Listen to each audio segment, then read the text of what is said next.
का पहला अजूबा। दोस्तों, आज हम जानेंगे विश्व के सबसे पहले अजूबे के बारे में।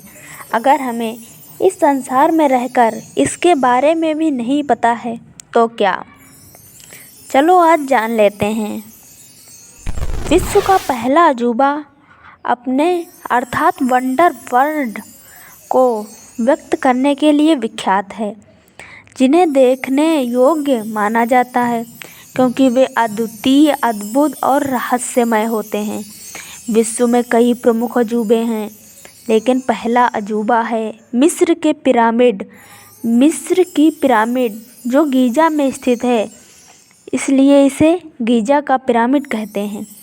ये ऊंचाई में बनाई गई थी और विभिन्न राजा और फरावनी के स्मारकों के रूप में स्कूलर भूमिका निभाती थी।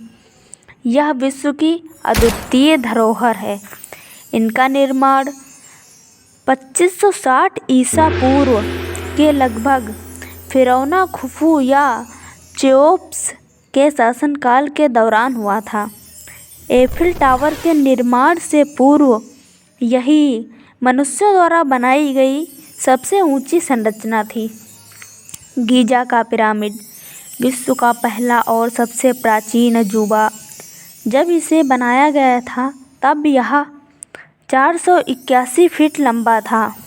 अब लगभग 4500 साल हो गए हैं तो यह थोड़ा छोटा हो गया है, लगभग 380 फीट, क्योंकि इसका शीर्ष गायब हो गया है। इसके बनने के बाद 3800 वर्षों तक यह पृथ्वी पर मानव निर्मित सबसे ऊंची संरचना थी। इसका आधार 750 × 750 फीट है और बड़े पत्थर के ब्लॉक से बना है। मुख्य रूप से चूना पत्थर के ब्लॉक पिरामिड के पास के क्षेत्र से काटे गए हैं। यह अनुमान लगाया गया है कि पिरामिड 12,60,000 और 23 लाख पत्थर के बीच बना है, कुल मिलाकर लगभग 60 लाख टन वजन के साथ। तो यह था हमारे विश्व के पहले अजूबे यानी गीज़ा के पिरामिड के बारे में। मुझे खुशी हो रही है कि आपको इसके बारे में जानने की उत्सुकता थी। Thank you. अगर आपने इसके बारे में ध्यान से सुना तो आप बताइए हमें कमेंट करके कि गीज़ा के पिरामिड कहाँ स्थित हैं, और आप अपनी स्टोरी भी हमारे साथ शेयर कर सकते हैं। हम आपकी स्टोरी को बेस्ट तरीके से प्रेजेंट करने की पूरी कोशिश करेंगे।